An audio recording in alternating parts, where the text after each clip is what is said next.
네, 이 시간에 우리에게 주실 하나님의 말씀 히브리서 13장 1절에서 6절까지의 말씀입니다.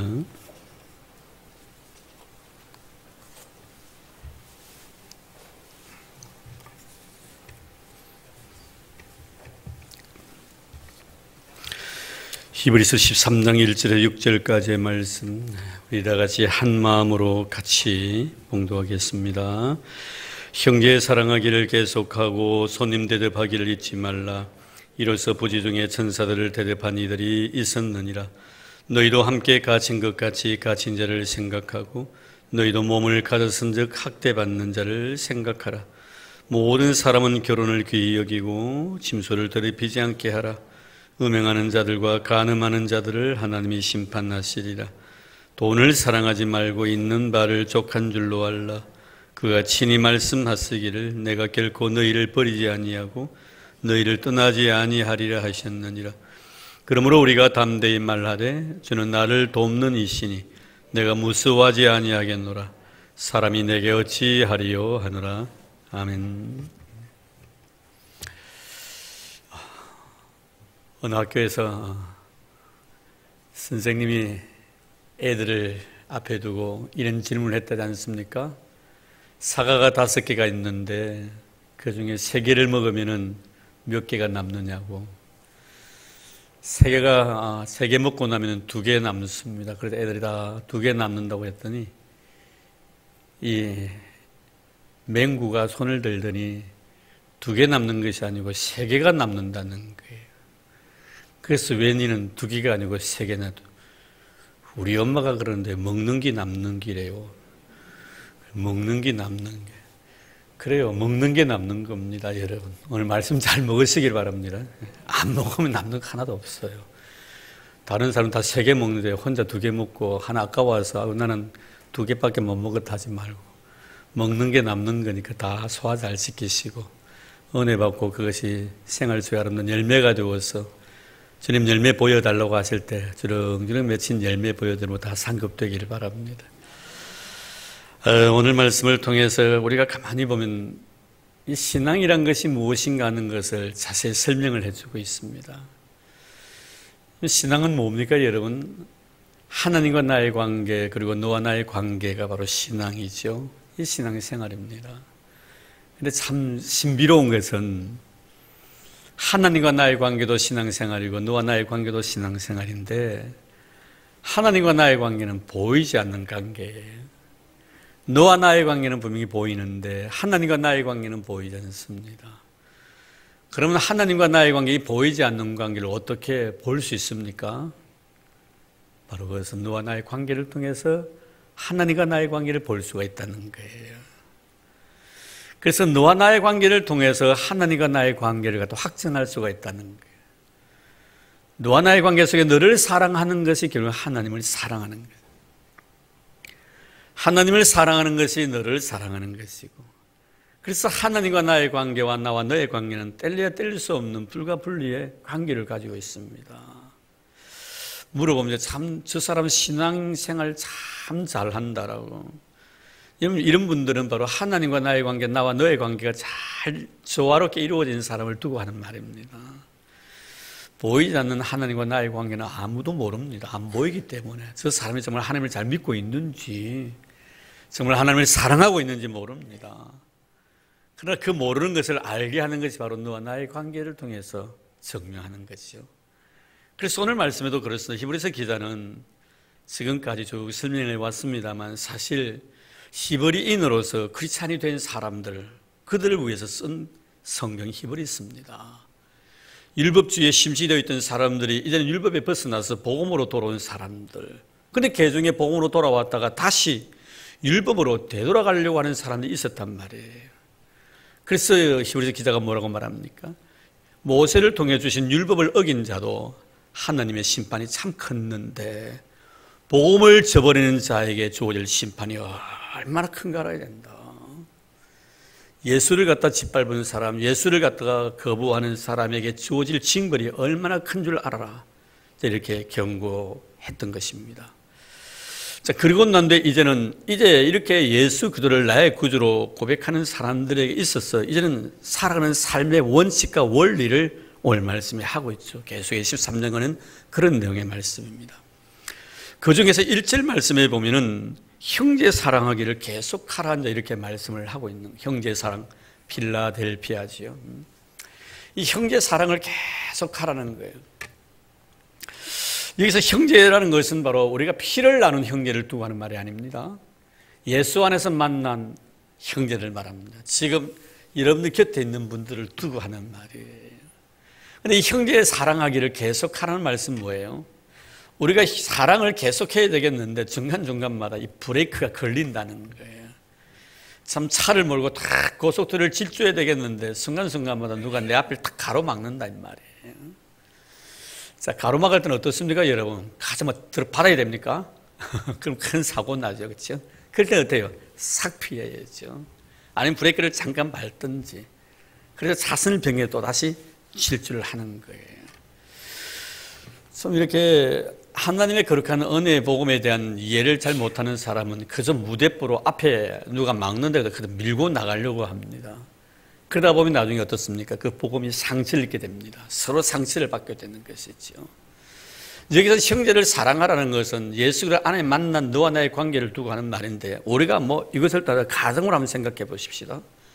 내 가정에서 형제를 이렇게 사랑을 합니다. 사랑한다는 것은 그 사람의 장점만 사랑하는 것이 아닙니다. 그 사람의 단점까지도 사랑해야만이 사랑하는 거예요.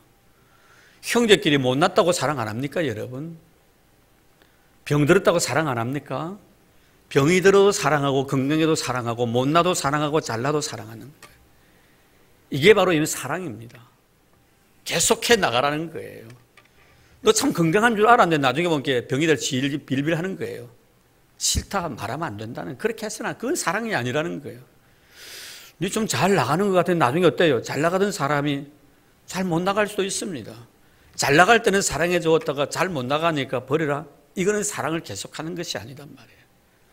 잘 나든 못 나든 건강하든 병이 들었든 어떤 상황 속에서라도 사랑은 계속돼야 됩니다. 아멘입니까? 이런 사랑하는 여러분 되기를 바랍니다. 이게 사랑이에요. 여러분, 우리 예수님이 우리 사랑하신 사랑의 모습을 보십시오. 계속 사랑하는 거예요. 내가 신앙생활 잘할 때만 그분이 사랑하신 것 같습니까? 그렇지 않습니다. 내가 신앙생활을 좀 엉망진창하더라도 주님의 나에 대한 사랑은 변함이 없었습니다. 여러분, 아브라함과 하나님과의 관계를 보십시오. 나중에 좀 설명이 좀 됩니다만 여러분, 아브라함이 하나님의 그 아름다운 사랑을 받습니다. 하나님의 사랑은 아브라함에게 변함이 없어요. 그러나 아브라함의 하나님에 대한 사랑은 계속 바뀝니다, 여러분. 변화됩니다. 인심조석편처럼요, 아침에 잘했다가 저녁에 또 구름이 끼는 거예요. 그런 가운데서도 하나님은 한 번도 아브라함에 대한 사랑을 변화시키지 않습니다. 100세 때 아들 주시겠다고 75세 때 부르시고 때 되면 분명히 주시기 약속했습니다. 주님은 그때 분명히 주셨습니다. 아브라함 보십시오. 그때 기다리지 못하고 이런 생각 저런 생각 오만 잡생각 다 합니다. 심지어 자기가 데리고 나갔던 조카 롯을 통해서 하나님께서 내 씨를 주실런가 보다 싶어서 조카 롯을 통해서 씨를 갖다가 이렇게 번성하려고 했을 때 하나님은 조카 롯과 이별을 시켜버립니다. 아니라는 거예요.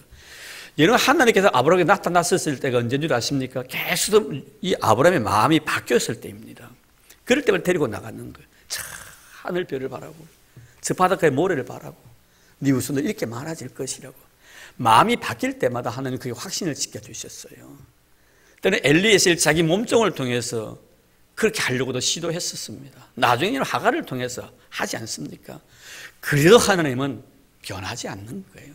꼭 기억하시기 바랍니다. 하나님의 사랑이란 것은 내 자신의 행위에 의해서 이렇게 저렇게 바뀌시는 분이 아닙니다. 내 행위를 가지고 하나님의 사랑을 이렇게 저렇게 여러분 좌지우지 하려고 하지 마십시오. 그런 하나님이 아닙니다.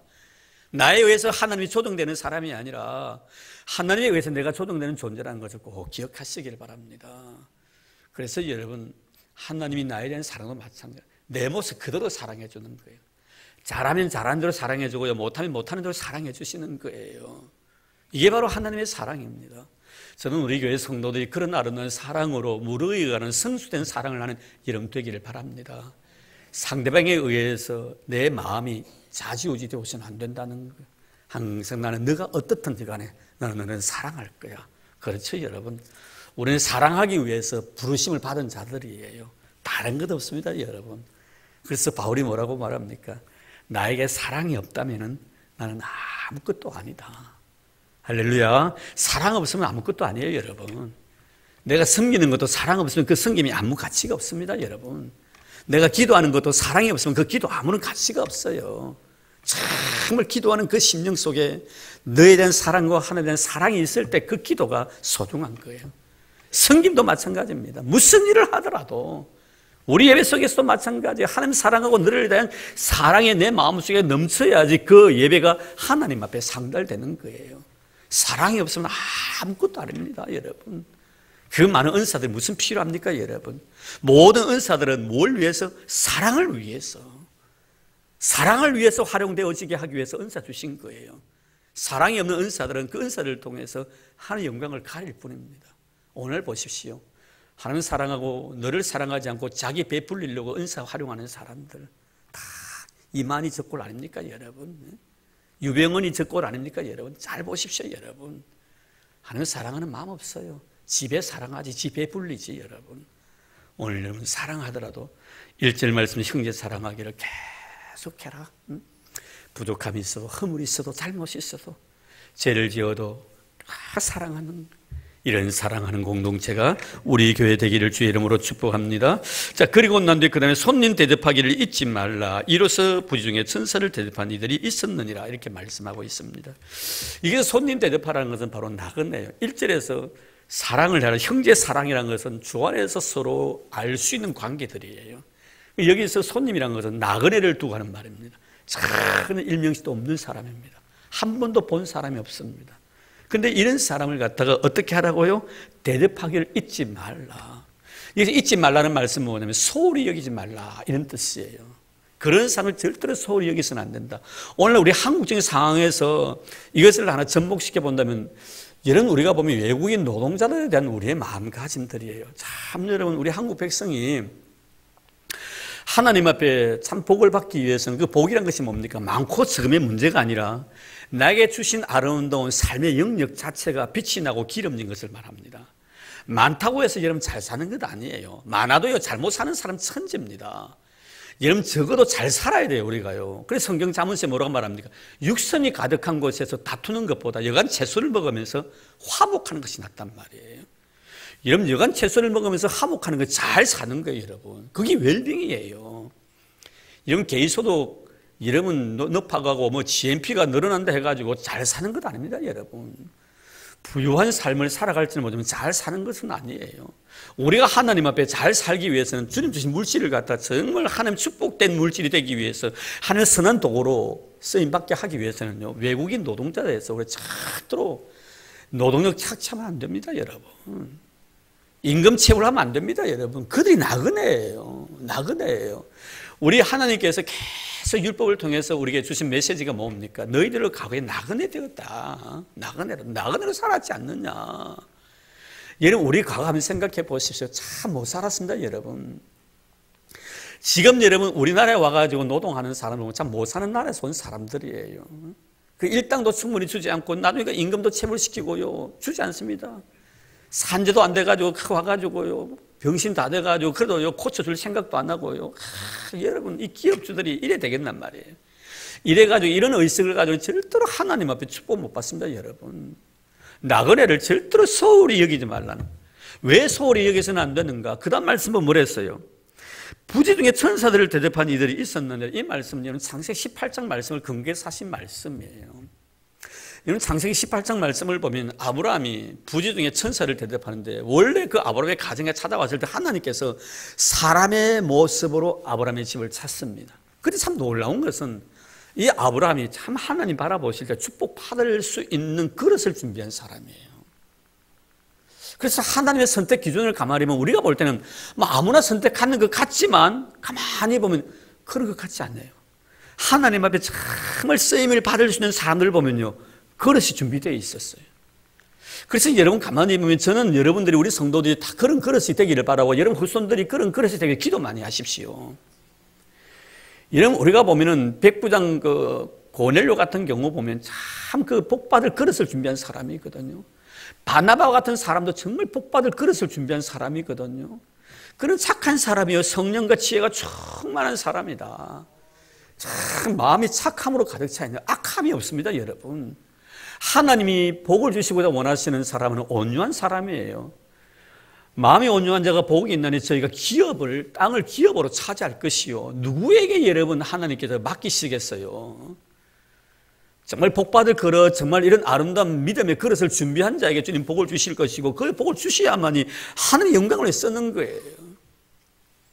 오늘 여러분 하나님 앞에 내가 이런 복 저런 복 달라고 요청 많이 하지만 정말 내가 그런 마음의 바탕을 가져야 돼요. 아브라함을 보면요, 아브라함이 참 하나님의 축복을 많이 받는데 창세기 18장에 보면 이 세 사람이 자기 집 앞을 갑니다.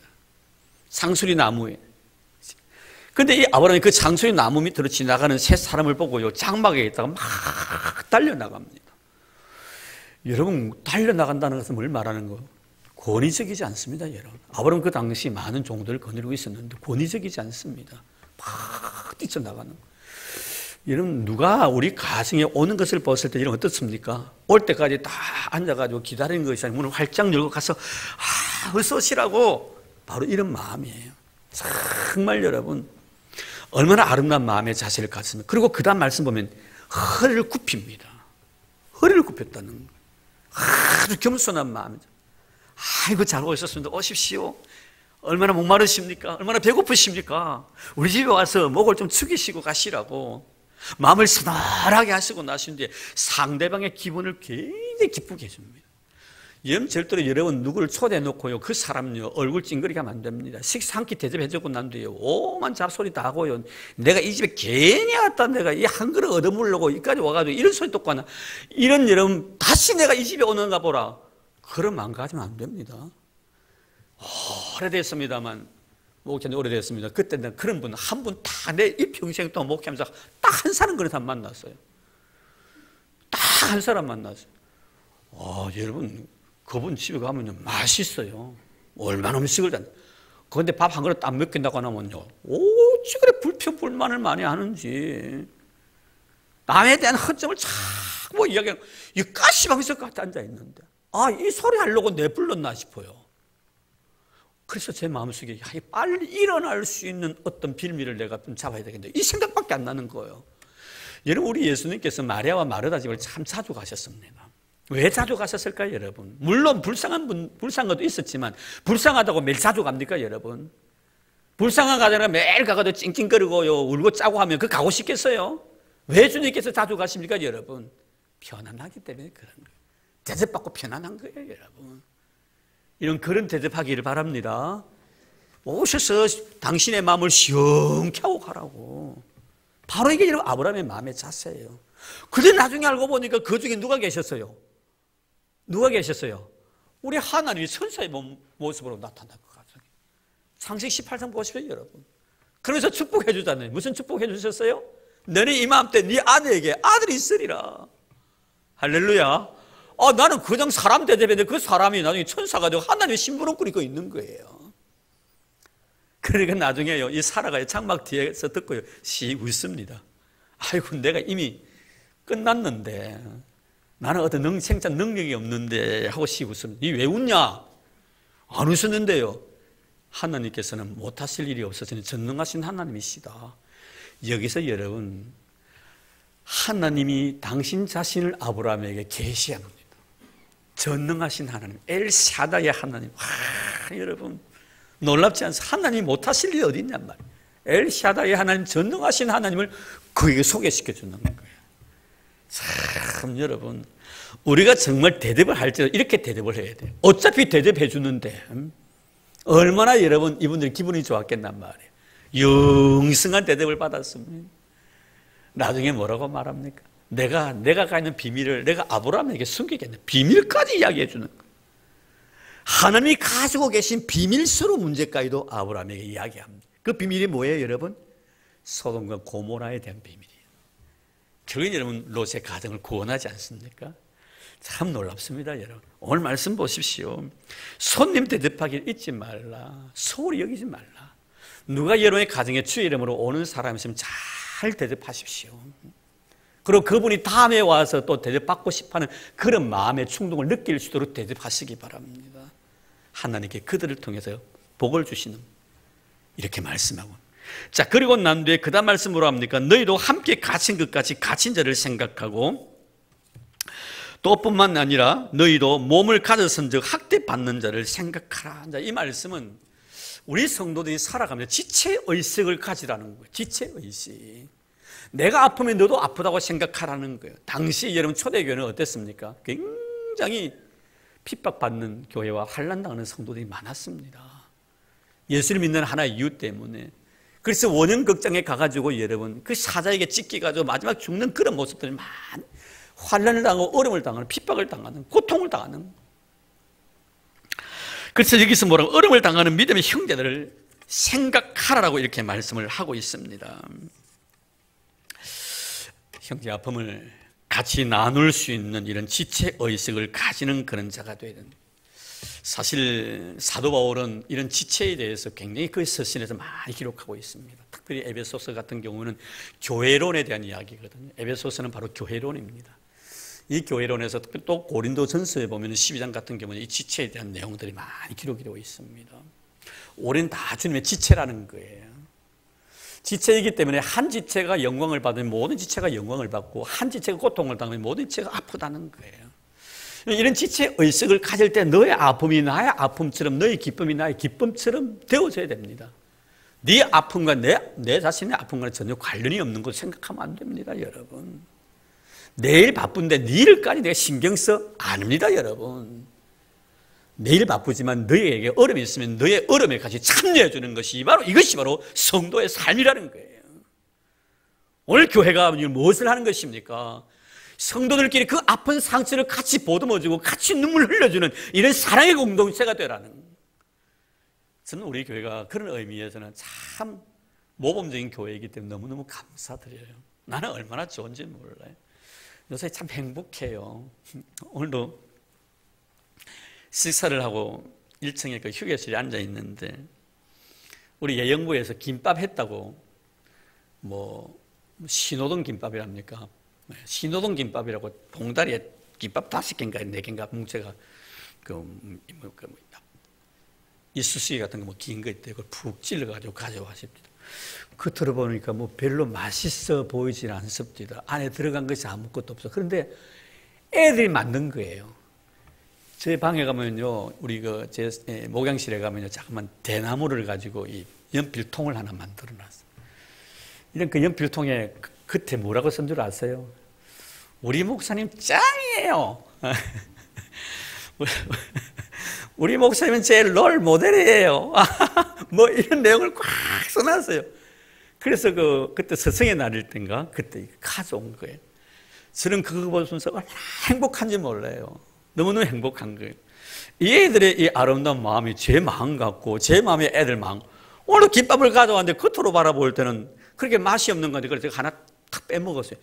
이야, 얼마나 맛있는지. 내가 삼국통일 이후에 제일 맛있는 거 먹어봤어. 진짜 맛있더라고. 그 옆에 있는 사람에게 나눠줬어요. 이 먹어보라고. 드셔보시라고. 그래, 하나하나 드시는데 굉장히 맛있어 하시더라고요. 여러분, 저는 그것을 통해서, 사랑이 이런 것이구나. 호텔에 가가지고 몇만 원짜리 뷔페보다요, 그 김밥 하나가요, 더 맛있고 더 영양가가 있는 거예요. 그래서 신호등 김밥이라고 뭐라 그 안에 보니까 노란 것도 있고 빨간 것도 이어놨더라 몇 개. 그래서 아마 노란 거, 빨간 거, 또 파란 거. 그래서 아마 파란 거, 빨간 거, 노란 거래가 아마 신호등이라고 이렇게 한 것 같아. 그래서 제가 그것을 먹고 그걸 볼 때마다 얼마나 행복한지. 이게 사랑이구나. 이게 사랑이구나. 여러분, 김밥을 만들 때도 그냥 만드는 것이 아니라 누구를 주고 싶어하는, 너에 대한 생각하는 마음을 가지고 그 김밥을 만들었으니 얼마나 여러분 그 김밥이 맛있었겠죠. 여러분 안 들어보셨죠? 다음 우리 예영을 만들어가면 우리 교회 전체 한번 나눠 들어보라고 하면 얼마나 맛있는지. 우리 장윤 선생님 아멘입니까? 예, 낮에 만들어가면 점심 식사, 이 저녁 예배, 오후 예배 맞춰놨는데 갈 때 하나씩만 딱 맛보여야 돼. 많이들 만두 하나 딱 먹어야 돼. 좋아요, 여러분. 우리 여기서 보면 정말 우리가 서로 아픔을 같이 나누고 기쁨을 같이 할 수 있는 이런 지체의식, 이게 바로 교회입니다, 여러분. 정말 이런 아름다운 우리 성교회 되기를 제 이름으로 축복합니다.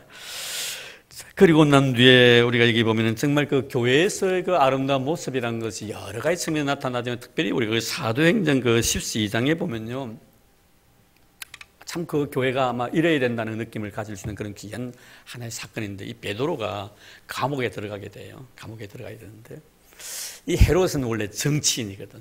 정치인들은 가만히 하는 것 보면요, 표의식 많이 하잖아요. 그래서 정말 자기가 표 많이 받아 다음에 다시 한번 또 이렇게 선택받고 싶어가지고 안 좋은 것도 좋다고 생각하고 그저 주민들의 여론에 그대로 수렴하려고 합니다. 이 헤롯이요, 이 야고보 하나 딱 죽였는데, 이 유대인들이 이렇게 좋아할 수가 없어요.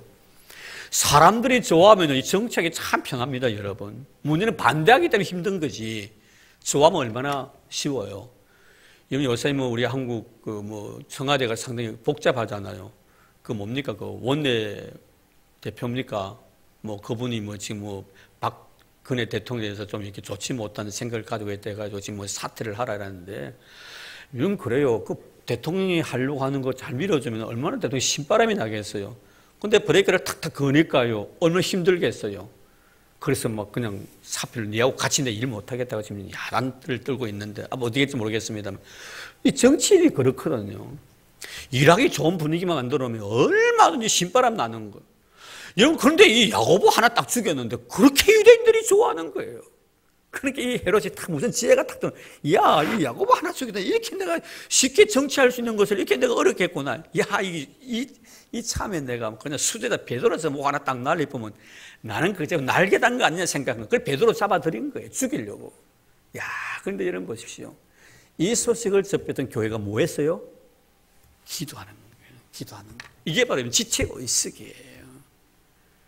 지금 주의 종이 정말 감옥에서 고통당하고 있는 그 모습을 바라볼 때 마치 내 아픔인 것처럼 생각하고 온 교회가. 그래서 거기 보면은 사도행전 12장 5절 말씀에 보면은 옥에 갇혀있는 베드로를 위하여 간절히 교회가 기도했다, 이렇게 나오는, 간절히 기도했다는 거. 이게 여러분 지체의식입니다, 여러분. 기도해 주는 거. 이것만큼 아름다운 것은 없는 거예요. 저는 우리 교회가 이런 지체의식을 항상 간직하는 그런 좋은 교회 되기를 바랍니다. 자, 그리고 난 뒤에 이제 우리가 그 4절 말씀에 모든 사람은 결혼을 귀히 여기고 침소를 더럽히지 않게 하라. 음행하는 자들과 간음하는 자들을 하나님이 심판하시리라 합니다. 결혼에 대한 이야기, 가정에 대한 이야기를 합니다. 우리 성도들의 가정은 참 중요하죠. 저는 그래서 가끔 우리 교인들에게 이 교회와 가정에 대한 말씀을 가끔 드리곤 하는데요. 글쎄요, 다른 목사님들은 어떻게 가르치는지는 모르겠지만 저는 여러분들 그렇게 가르치고 있습니다. 안 믿는 남편이 교회 가지 말라고 합니다. 될 수만 있으면 여러분 설득을 시키십시오. 남편에게 교회 갈 수 있도록 그 시간만 보장받기 위해서. 근데 만약에 내가 가지 말라는 교회를 가가지고 나중에 가정에 폭력이 일어나고 그것으로 인해서 가정 문제가 생기고 만약에 이혼하자 하자 말자 종교적인 문제 때문에 그럴 바에는 좀 기다려 주십시오, 여러분. 저는 가정이 굉장히 중요하다고 생각합니다. 가정이 교회고 교회가 가정이에요. 하나님과 나의 관계도 중요하지만 너와 나의 관계가 얼마나 중요합니까? 이런 이 가정생활, 결혼생활은요, 하나님의 결혼제도는 하나님 만드신 것이거든요. 다른 것은 몰라도 이 가정만은 하나님이 만드셨어요. 그리고 먼저 하나님께서 아담을 갖다가 이렇게 만드시고 나신 뒤에 독차하시는 것이 참 안 돼서 이 아담을 위해서 이브를 만듭니다. 이 하와를 만들고 난 뒤에 하나님께서 내리신 평가가 뭡니까? 보시기에 심히 좋았다고 했습니다. 정말 좋았다는 거예요. 물론 그 작품 자체가 아름답지요. 예술가들에게 이야기를 하면 이 세상 가장 아름다운 하나님의 작품은 여자라고 합니다. 그래서 이 아담하고 이브하고 서로 싸웠지요. 네가 잘났니? 내가 잘났니? 이브가 하는 말이 내가 멋있다는 거예요. 당신은 만드는 별로 하나님 바라보실 때는 별로 시원찮으니까 나를 다시 만들었다는 것. 너를 갖다 모델로 했어. 그러니까 이 아담이 하는 말은 웃기는 소리 하지 말라. 내가 오리지널이야. 내가 오리지널. 내가 오리지널인데 네가 뭔 큰 소리 했어. 그래 싸웠다잖아요. 근데 아이도 그 싸움이 끝이 안 난 것 같아. 지금까지. 이런 중요한 게 바로 그거예요. 하나님이 만드신 가정이에요. 오늘 제가 우리 반에서 그런 말씀을 드렸습니다만, 여자에게서의 남자, 남자에게서 여자예요. 남자는 여자를 생각할 때 삶의 한 에피소드로 생각하지만, 여자가 남자를 생각할 때는 삶의 스토리예요. 전체인 거예요. 여자에게서 남자는 정말 전부예요. 남자가 생각할 때 여자는 삶의 한 부분으로 생각한다는 거예요. 그 부분 때문에 울고 웃는 것이 남자입니다. 그 전체 때문에 기뻐하고 즐거워하고 때는 울기도 하는 것이 여자예요. 그 여자는요, 남자의 앞날도 다 보고 있어요. 그 남자는요, 여자가 하는 한 부분 때문에요, 굉장히 기뻐하고 즐거워합니다. 왜 남자가 화를 낸 줄 아십니까, 여러분? 한 부분 잘 못해서 그래. 그 윙크 한번 해주면 될 건데, 입이 툭 튀어나오기 때문에 그런 거예요. 그 순간 보고요, 남자가 웃기도 하고요, 그 순간 보고 남자가 신경질 내기도 한단 말이에요. 중요한 문제예요. 그래서 남자에게 여자는 에피소드에 불과한 거예요. 그 순간을 잘 여러분 남자를 갖다 마음을 잘 내드리면 돼요. 이게 가정이거든요. 이런 가정에 분쟁이 생기고 서로 남편과 아내끼리 갈등이 생긴 걸 가만히 보면요, 물론 둘 다 문제가 있지만요, 그래도 가정의 중심은 누구예요? 누구예요? 아내들은 남편입니다 라고 말하고 싶고, 남편들은 아내입니다 라고 이야기하고 싶지요. 근데 성경을 가만히 보면요, 항상 성경은 여자를 먼저 이야기해요. 아내들이요, 남편에게 순종하기를 교회가 주님께 순종한 것처럼 항상 여자가 먼저예요. 물론 영적 리더권은 남편이 가지고 있지만 가정의 조화는요, 여자에게 달려있는 거예요. 여자 잘하기를 바랍니다. 그래야 나중에 여자가 사랑을 받는 거예요. 다투면 누가 상처 많이 받는 줄 알아요?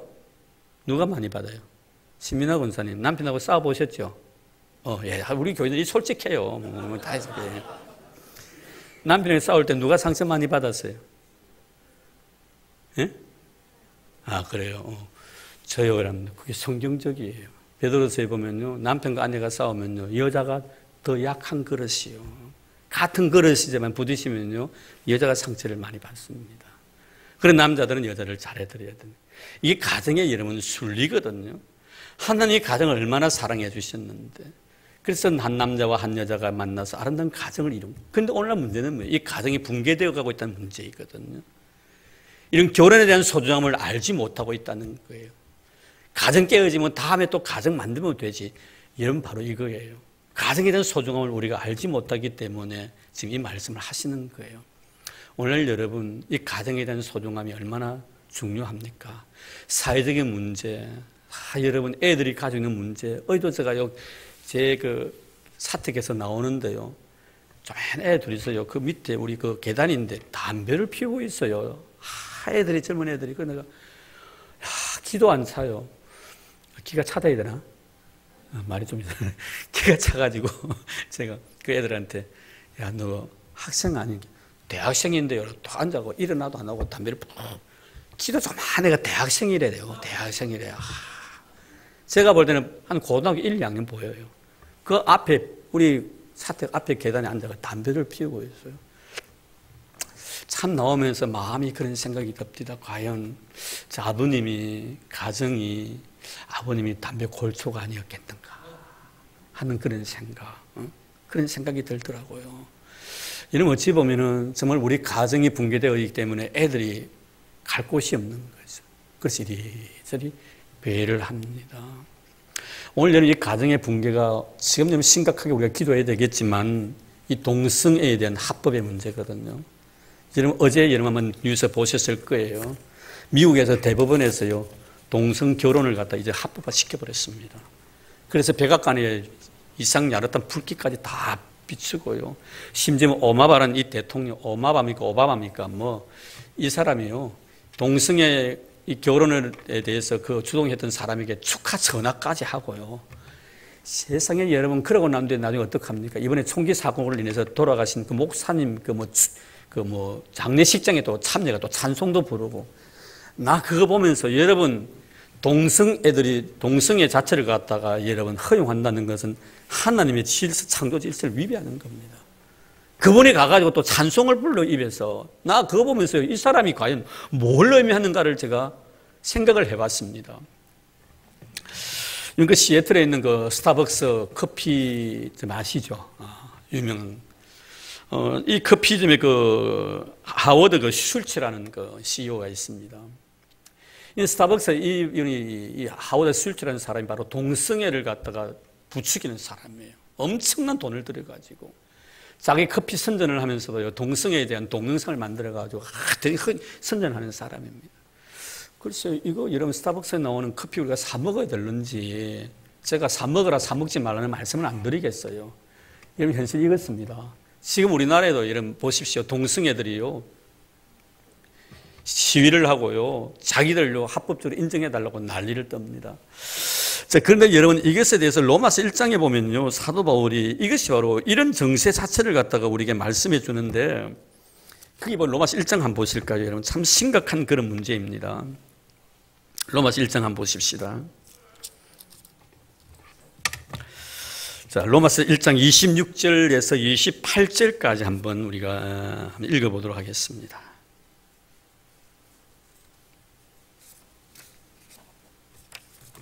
자, 찾았습니까? 자, 우리 같이 한번 읽을까? 시작.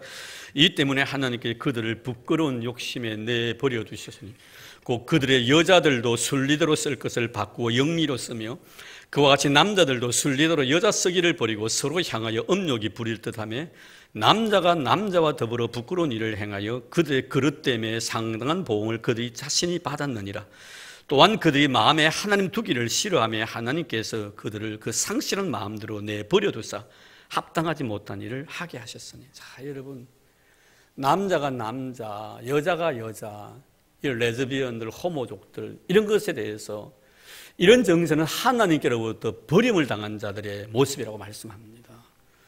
여러분 나라가 하나님 앞에 버림을 당하면 이렇게 되는 거예요. 지금 여러분 영국이 바로 하나님 앞에 버림을 당해서 저 영국이 최초로 기독교를 전파한 나라입니다. 그 청교도 정신이 미국까지 흘러가고 미국이 얼마나 하나님 앞에 복을 많이 받았습니까? 지금 영국에는요 이미요 동성애자를 합법화되었습니다. 동성애하는 사람들이요 성공의 지금 신부로 활동하고 있습니다. 여러분 성직자도요 동성애하는 거예요. 얼마 전에 제가 라디오를 통해서 들은 것은 차를 타고 가는데 그 기독교 방송에 나오는 라디오였는데요. 거기에 보니까 어렸을 적에 초등학교 때부터 동성애를 한 분이 계시는데 이분이 목사님이 돼 있었어요. 이분이 예수님을 만나기 전에 그렇게 됐는데 예수님을 만나고 났는데 이제 목사님이 되시고 나셨는데 이 동성애 반대 운동을 전개하는 사람이. 근데 놀라운 충격적인 것은 자기가 지금 상담소를 갖다 운영하고 있는데 이 상담하는 사람들 가운데 크리스찬들이 굉장히 많다는 거예요. 심지어 목회자도 동성애 때문에 상담을 하러 온 사람들이 있다는 거. 참 여러분 오늘 교회 안에도 이런 일이 있다는 거. 동성애자들이 있다는 거. 오늘 여러분 깊이 우리가 고민해 봐야 될 문제들입니다.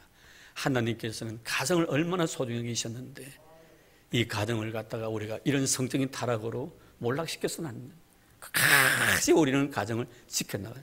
물론 여기서 말씀하고 있는 이런 순결이라는 것은 육적인 의미에서 육적인 순결을 의미하기도 하지만 영적 의미에서도 순결을 의미하는 또 예수 믿는 사람이 하나님을 사랑하고 세상을 사랑하면 안 된다는 두 개 다 섬길 수 없고 재물과 하나님을 겸하여 섬길 수 없다. 그래서 그 다음 말씀 볼까요? 자, 오늘 주신 귀한 히브리서 그 다음 말씀 5절 말씀 보겠습니다. 자, 돈을 사랑하지 말고 있는 바를 족한 줄로 알라. 그가 친히 말씀하시기를 내가 결코 너희를 버리지 아니하고 너희를 떠나지 아니하리 하셨느니라. 결국엔 여러분 그렇습니다. 그는 이 돈의 문제로 인하여서 결국에는 가정이 파탄되기도 하고 이 돈을 사랑함으로 인해서 영적으로 어려움을 당하게 됩니다. 오늘 여러분 우리가 영적인 문제, 육체적인 문제는 두말할 나위 없지만 영적인 문제까지 이 육체적인 문제가 연결이 되고 있다는 거예요. 그래서 하나님께서는 하나님과 돈을 동시에 섬길 수 없다. 재물을 동시에 섬길 수 없다고 말합니다. 이게 바로 여러분 영적 간음이거든. 영적 간음이거든. 육체적으로도 간음도 있지만 영적 간음도 이 속에 포함되어 있다는 거예요. 영적 간음이 이루어지면 영적으로 몰락이 되어버리는 거예요. 이것은 육체적인 간음에서 연결되어 버린다는 것이죠. 결국 교회의 힘이란 것은 크리스찬의 힘이란 건 뭡니까? 순수성이고 거룩성이고 순결성입니다. 우리가 정말 거룩한 삶을 살아가면 그 삶을 통하여 엄청난 영적인 파워가 나오는 거예요. 어느 누구에게도 떳떳한 거예요. 굴하지 않는 거예요. 그래서 오늘 결론의 말씀 뭐라고 합니까? 6절 말씀 보세요. 그러므로 우리가 담대히 말하되 주는 나를 돕는 이시니 내가 무수하지 아니하겠노라. 사람이 내게 어찌하리요? 다윗의 고백에 대한 내용의 말씀이에요. 떳떳합니다. 사람이 나에게 어떻게 하겠나 이 말이에요. 왜 이런 말이 나옵니까? 이런 고백이 나옵니까 여러분? 하나님 앞에 내가 떳떳하다는 겁니다. 내가 하나님 앞에 정직하다는 겁니다. 그러니까 사람들이 나에게 어떻게 하겠단 말이에요. 하나님이 책임져 주실 것이 아니냐 이 말이에요. 이런 중요한 문제가 바로 이겁니다. 우리가 영적으로 육적으로 순결하면요 사람이 나를 어찌할 수가 없습니다. 주님 말씀하셨잖아요. 너희가 세상에서 환난을 당하나 담대하라. 내가 세상을 이겼노라. 세상을 이기면 이것이 믿음이라고. 믿음은 세상이 감당치 못한다고 말씀합니다. 사람이 나를 어떻게 하겠단 말이야. 사람이 나를 말이야. 우리가 하나님 앞에서 모든 면에서 떳떳하고 너와 나의 관계 속에서 정결할 때는 사람이 나에 대해서 어찌할 수가 없는 거예요. 그런 사람 되기를 주의 이름으로 축복합니다. 그것이 성도의 힘이고 그것이 교회의 힘인 거예요. 사람 끝까지 교회의 순결성을 갖다 뒤흔들려고 합니다. 사도행전 5장 보십시오. 여러분 물질을 가지고 그 순결성을 갖다 뒤엎으려고 합니다. 아나니와 삽비라 사건이 바로 그겁니다. 얼마나 초대교회 여러분 성령의 떡이 역사했습니까? 순결한 교회 교인들이었습니다. 이런 성령 충만한 교회에 사단이 비집고 들어오는 거예요. 중직자를 통해서 물질을 가지고 교회 순결성을 파괴하려고 합니다. 하나님이 용납지 않습니다. 베드로입스를 통하여 성령께서 큰 역사에서 그 아나니와 삽비라를 죽입니다. 그 중직자를 죽이면서까지도 하나님은 교회의 순결성을 지켜나가는, 오늘도 여러분 하나님은 교회의 순결성을 지켜나갈 것입니다. 여러분의 순결성을 지켜나갈 것입니다. 왜? 그것이 교회의 힘이고 성도의 능력이기 때문에. 오늘도 사람이야 어찌할 수 없다는 것은 내가 하나님 앞에서나 너 앞에서 떳떳할 때는 어느 누구도 나에 대해서 어찌할 수가 없는 거예요. 사망이나 위험이나 적시나 칼이라 다른 어떤 피조물이라도 예수 그리스도 안에 있는 하나님의 사랑에서 끊을 수 없느니라. 오늘 이것이 바로 여러분들의 신앙 고백이 되기를 주의 이름으로 축복합니다. 하나님 감사합니다. 고맙습니다. 정말 주님 앞에서 아름다운 모습으로 살고 싶습니다. 진실하고 정직한 삶을 살아가고 싶습니다. 그리고 주의 말씀에 순종하며 그 말씀의 의미를 깨우치고 그 말씀이 끌림받고 그 말씀 인도하시는 대로 순종하며 살아가고 싶습니다. 우리로 하여금 그런 사람이 되게 해주시기를 원합니다. 사람이 내게 어찌하리요? 주님 그렇습니다. 내가 하나님 앞에 정직할 때 거룩한 삶을 살아갈 때 어느 누구도 나를 간섭하지 못할 것입니다. 주님 바라건대 하나님만이 나를 다스리소서. 우리 하나님만이 나를 통치해 주시고 우리 하나님만이 나를 간섭해 주시기를 원합니다. 그리고 주님 사람이 내 길을 가로막지 못하도록 성령 하나님께서 강하게 붙들어 주시옵소서. 우리의 거룩한 삶, 교회의 순결이 교회의 힘이 되게 하시고 우리 성도들의 능력이 되도록 축복해 주옵소서. 예수님 이름으로 기도드립니다. 아멘.